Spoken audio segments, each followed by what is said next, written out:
Espíritu Santo, fuente de luz, ilumínanos. Salmo 40, del maestro de coro, de David, Salmo. Esperé confiadamente en el Señor.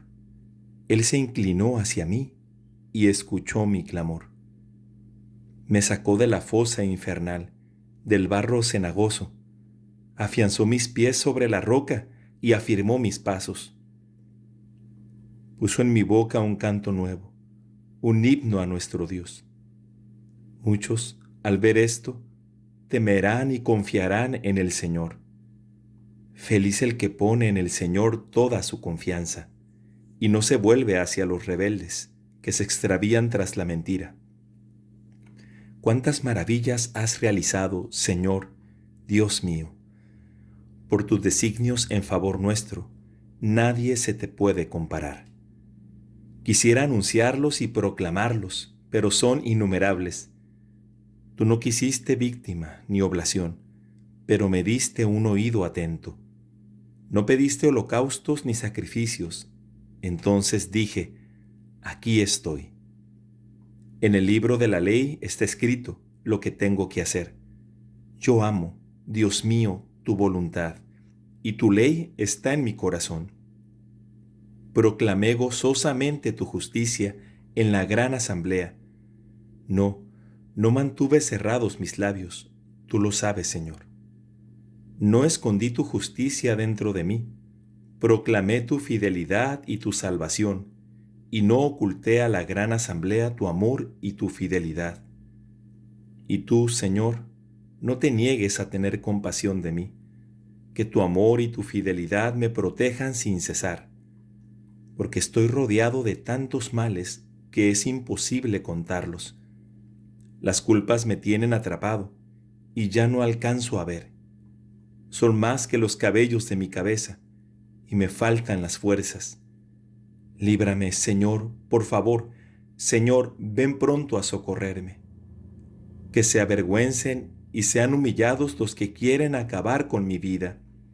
Que retrocedan confundidos los que desean mi ruina. Queden pasmados de vergüenza los que se ríen de mí. Que se alegren y se regocijen en ti todos los que te buscan, y digan siempre los que desean tu victoria, qué grande es el Señor. Yo soy pobre y miserable, pero el Señor piensa en mí. Tú eres mi ayuda y mi libertador. No tardes, Dios mío. 365 días al encuentro con la palabra de Dios. Día 79. Del Santo Evangelio según San Lucas, capítulo 18. Después le enseñó con una parábola que era necesario orar siempre sin desanimarse. En una ciudad había un juez que no temía a Dios ni le importaban los hombres. Y en la misma ciudad vivía una viuda que recurría a él diciéndole, «Te ruego que me hagas justicia contra mi adversario». Durante mucho tiempo el juez se negó, pero después dijo, «Yo no temo a Dios ni me importan los hombres, pero como esta viuda me molesta, le haré justicia para que no venga continuamente a fastidiarme». Y el Señor dijo, «Oigan lo que dijo este juez injusto. Y Dios no hará justicia a sus elegidos que claman a Él día y noche, aunque los haga esperar». Les aseguro que en un abrir y cerrar de ojos les hará justicia. Pero cuando venga el Hijo del Hombre, ¿encontrará fe sobre la tierra? Y refiriéndose a algunos que se tenían por justos y despreciaban a los demás, dijo también esta parábola. Dos hombres subieron al templo para orar. Uno era fariseo y el otro publicano. El fariseo, de pie, oraba así: «Dios mío, te doy gracias porque no soy como los demás hombres, que son ladrones, injustos y adúlteros, ni tampoco como ese publicano. Ayuno 2 veces por semana y pago la 10ª parte de todas mis entradas. En cambio, el publicano, manteniéndose a distancia, no se animaba siquiera a levantar los ojos al cielo, sino que se golpeaba el pecho diciendo: Dios mío, ten piedad de mí, que soy un pecador. Les aseguro que este último volvió a su casa justificado, pero no el primero, porque todo el que se ensalza será humillado, y el que se humilla será ensalzado. También le presentaban a los niños pequeños para que los tocara, pero al ver esto, los discípulos los reprendían. Entonces Jesús los hizo llamar y dijo: Dejen que los niños se acerquen a mí, y no se lo impidan, porque el reino de Dios pertenece a los que son como ellos. Les aseguro que el que no recibe el reino de Dios como un niño, no entrará en él. Un hombre importante le preguntó: Maestro bueno, ¿qué debo hacer para heredar la vida eterna? Jesús le dijo: ¿Por qué me llamas bueno? Solo Dios es bueno.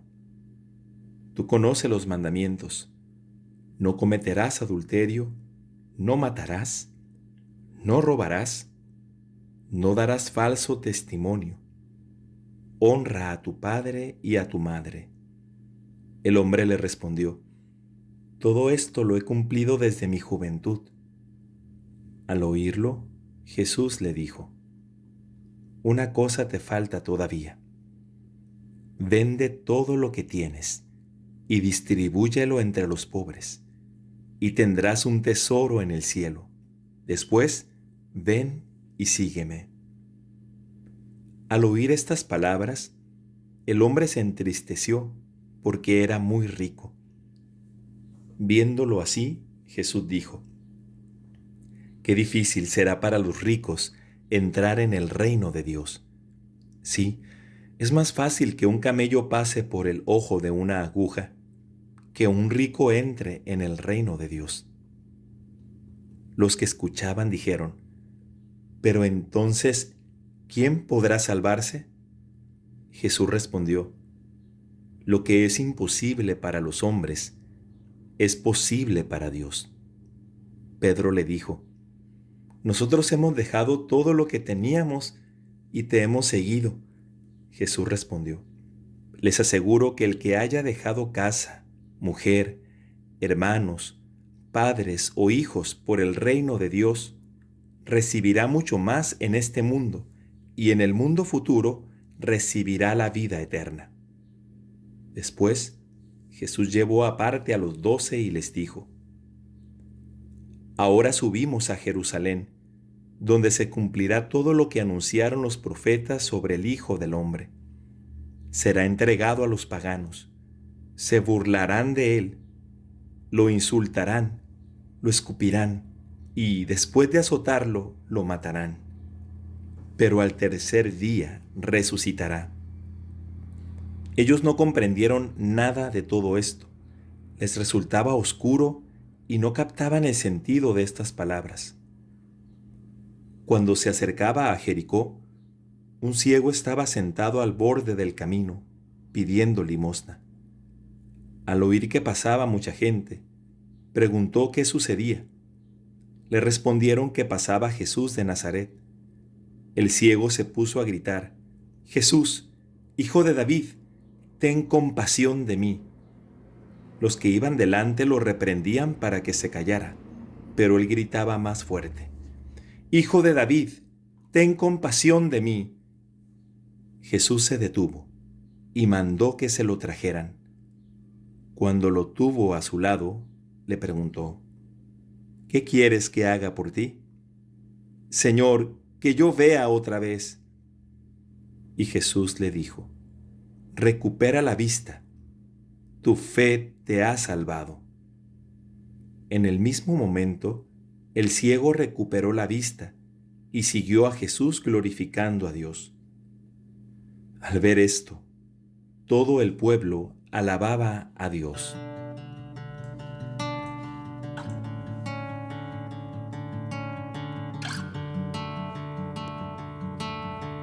Del libro de los Jueces, capítulo 5.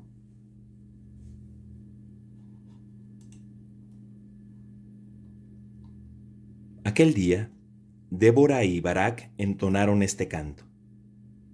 Porque en Israel van con los cabellos sueltos, porque el pueblo se ofreció voluntariamente, bendigan al Señor. Escuchen, reyes, presten oído, príncipes. Yo voy a cantar al Señor, celebraré al Señor, el Dios de Israel. Señor, cuando tú saliste de Seir, cuando avanzabas desde las estepas de Edom, tembló la tierra, fluyeron los cielos, y hasta las nubes se deshicieron en torrentes. Se diluyeron las montañas delante del Señor, en el Sinaí, delante del Señor, el Dios de Israel. En los días de Samgar, hijo de Anat, en los días de Jael, estaban desiertos los caminos. Los que antes iban por los senderos tomaban por sendas desviadas.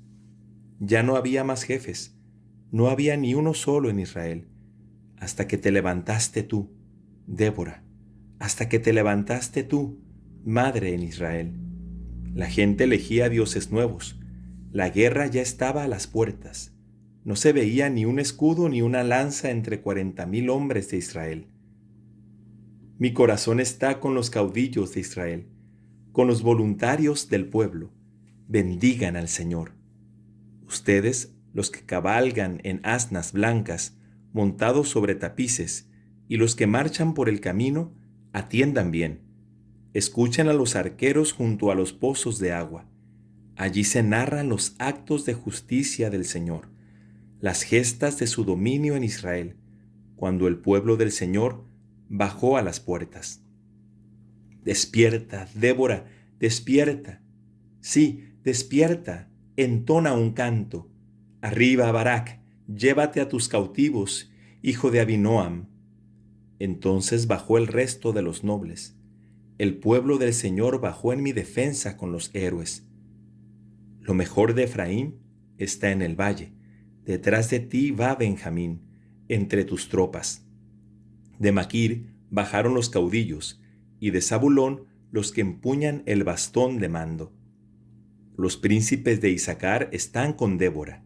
Sí, Isaacar, firme junto a Barak, se lanza tras sus pasos en el valle.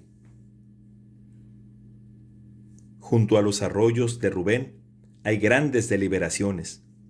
¿Por qué estás sentado entre los corrales, oyendo los silbidos de los que arrean los rebaños? Junto a los arroyos de Rubén se hacen muchas indagaciones. Galaad va tranquilo al otro lado del Jordán. Y Dan, ¿por qué se queda en las naves? Aser habita a la orilla del mar y vive tranquilo en sus embarcaderos. Zabulón es un pueblo que desafía la muerte, igual que Neftalí, sobre las alturas del campo.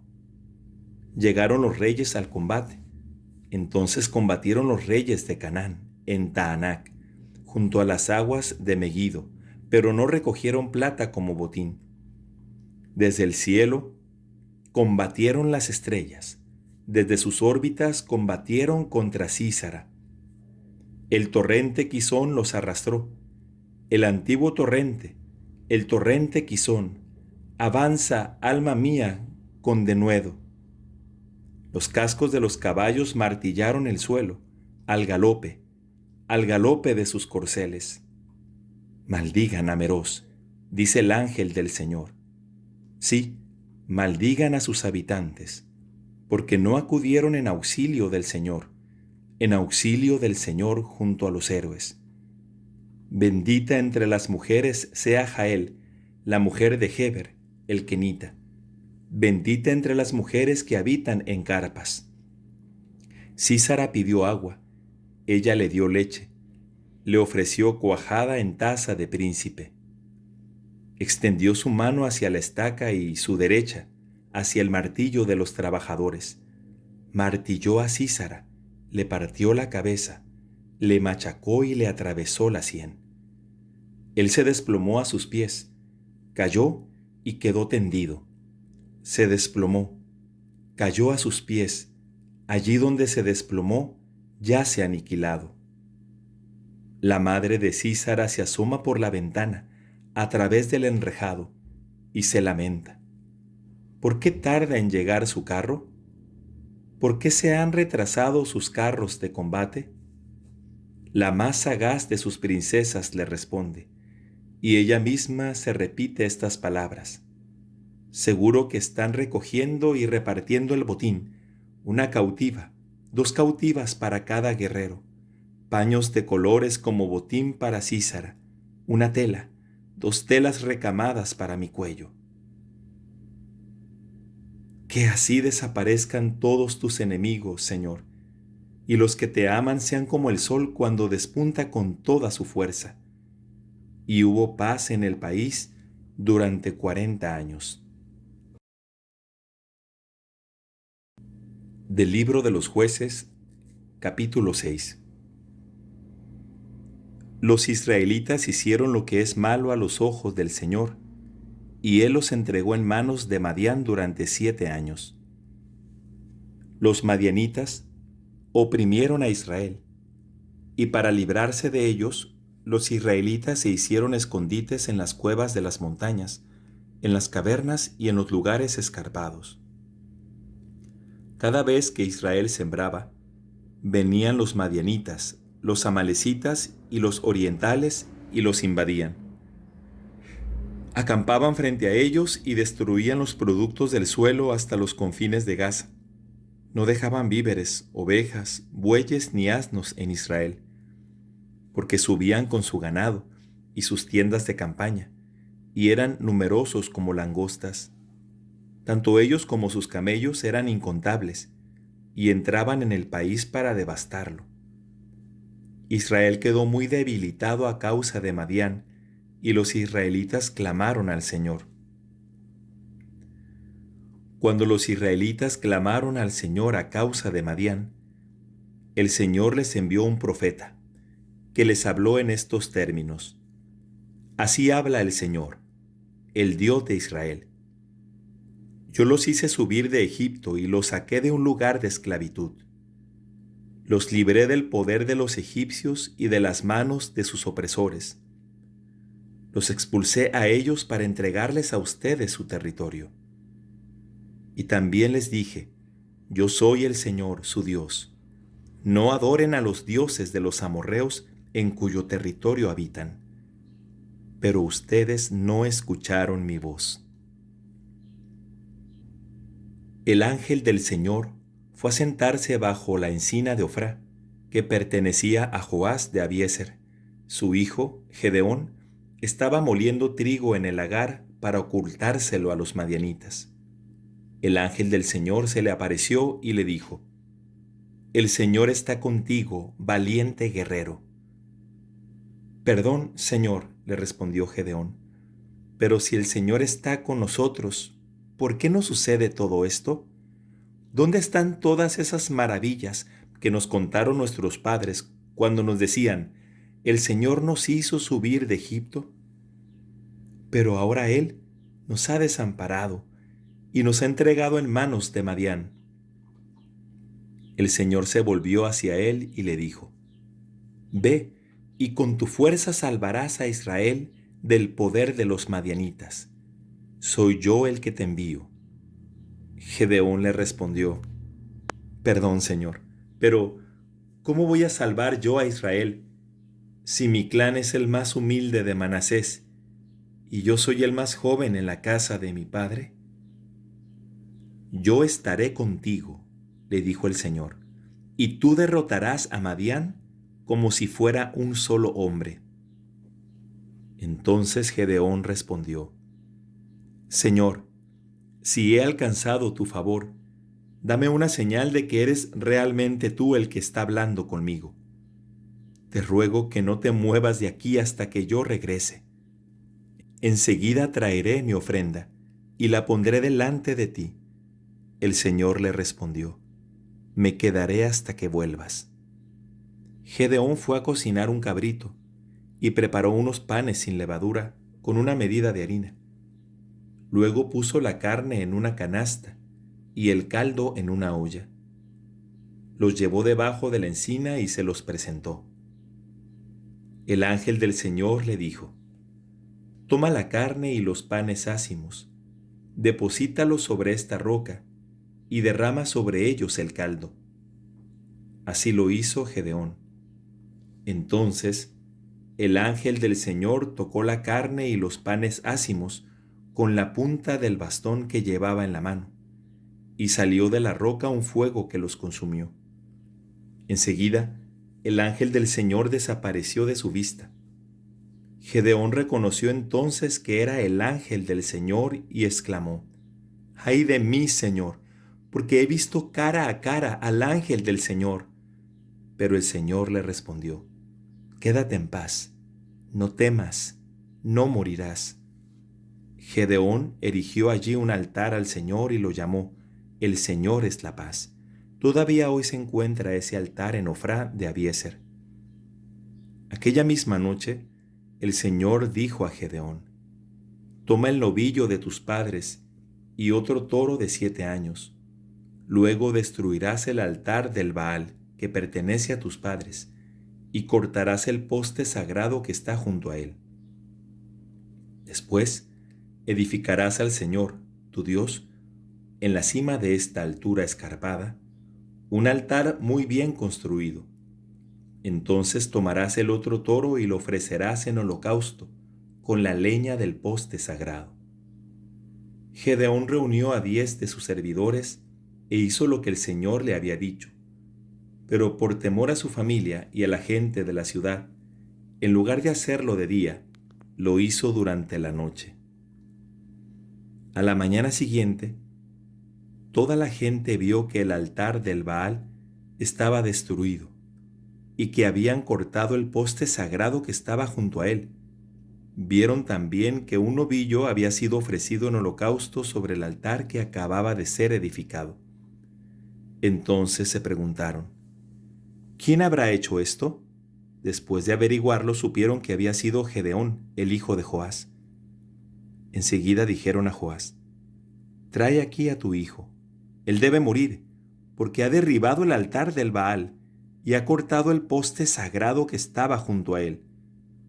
Pero Joás respondió a los que estaban delante de él: ¿acaso a ustedes les corresponde defender al Baal? ¿Son ustedes los que tienen que salvarlo? Si Baal es Dios, que se defienda solo, ya que Gedeón derribó su altar. El que pretenda defenderlo morirá antes del amanecer. Por eso, a partir de ese momento, Gedeón se llamó Yerubbaal, porque decían: que Baal se defienda de él, ya que él derribó su altar. Todo Madián, Amalec y los orientales se reunieron de común acuerdo, cruzaron el Jordán y acamparon en la llanura de Israel. Entonces el Espíritu del Señor descendió sobre Gedeón. Él tocó la trompeta y los de Abiezer se reunieron detrás de él. Envió mensajeros por todo el territorio de Manasés y ellos también se le unieron. Lo mismo hizo en Aser, en Zabulón y en Neftalí, y todos ellos acudieron al encuentro. Gedeón dijo a Dios: Si realmente vas a salvar a Israel por mi intermedio, como lo has prometido, concédeme esto. Yo voy a tender un vellón de lana sobre la acera. Si cae rocío solamente sobre el vellón, y todo el resto queda seco, sabré que tú salvarás a Israel por mi intermedio, como lo has dicho. Así sucedió. Gedeón se levantó de madrugada, exprimió el vellón para sacarle el rocío y llenó con él una copa de agua. Después le dijo a Dios: No te enojes conmigo si me atrevo a hablarte nuevamente. Quisiera hacer otra prueba con el vellón, que solo el vellón quede seco y todo el suelo se cubra de rocío. Así lo hizo Dios aquella noche. Solo el vellón quedó seco, mientras que el suelo estaba cubierto de rocío.